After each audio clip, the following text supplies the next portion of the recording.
Hello, my name is Kevin McMachen. I'm a student at CT Bowers College of Business at the University of Houston.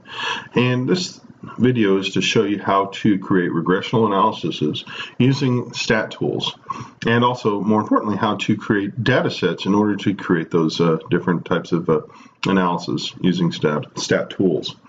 I ran into this issue. I couldn't figure out how to do it, so I figured I'd share the information now that I know it so that others wouldn't stumble like I have.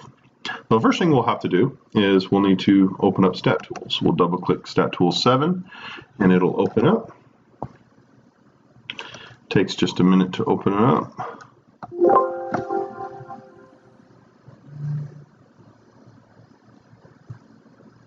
And there we go. Okay, now StatTools is open.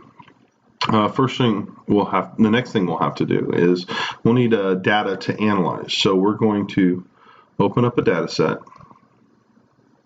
and we're going to select this business schools. Okay, so now we have data to analyze, and what this data is it has the first column is different schools, the business schools. The second is their recruiting score, and then we have their tuition fees and the average salaries that a student receives after leaving the school. So what we want to do is we want to find out if there's any correlation between the tuition and fees that people pay that explains the salary and the different salaries, or if there's a correlation between the recruiting score, or if they both correlate to the salary. So in order to analyze this data, we'll first have to create a data set. So we'll select the range that we want to analyze. We'll click the StatTools tab, and on the ribbon you'll see this data set manager. We're going to click that, and it asks us if we want to add the range A1 through D21. Hit yes, and next we will rename the data set.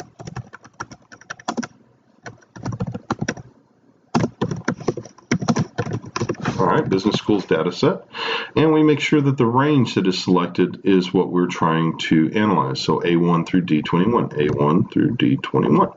All right. With all that being said, next thing we'll look at is we want to make sure that the names are in the first row. So we do have the names in the first row, and that will automatically name each range or each column of data to the name that's at the top of the column. So hit OK, and it'll create that data set. Now we have our data set. Once we have our data set, we can do a number of tests. We got statistical inference, summary statistics, but this time we're going to do a regressional analysis. So to create the regression, we click the regression and classification, click on regression, and it opens up this window. Make sure that the data set that we're trying to analyze is there, data schools data set. And now we need to decide what our dependent and independent variables are. So our dependent variable is the variable that depends on the change from an independent variable. In other words, we are testing to see if salary changes with the increase or decrease of a recruiter score and how it changes. So first thing we'll do, so salary is we're hypothesizing that salary is dependent on the recruiting score. So we'll select salary as our dependent variable because it's dependent on, we're hypothesizing that it's dependent on the recruiter score.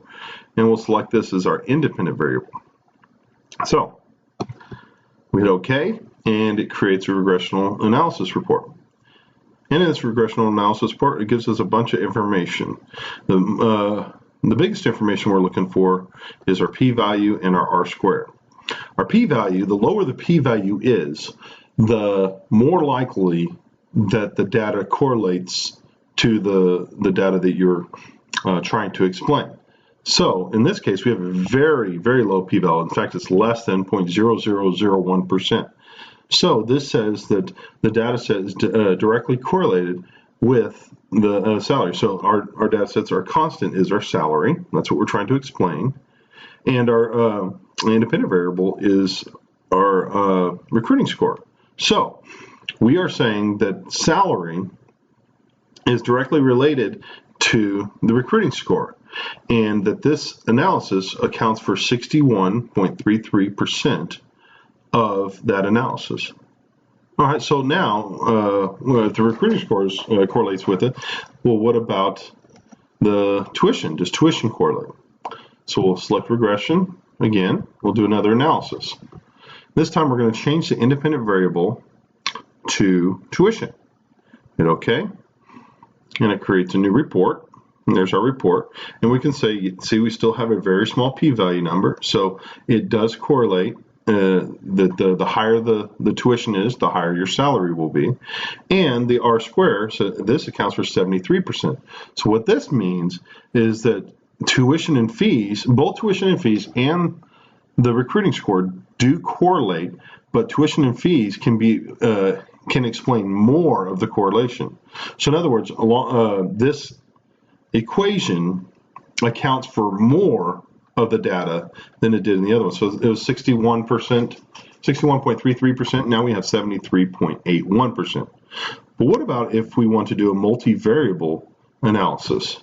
So we have more than one independent variable. We can do that, and it's very easy to do. We do the same thing, and this time we're going to select both of them as independent variables.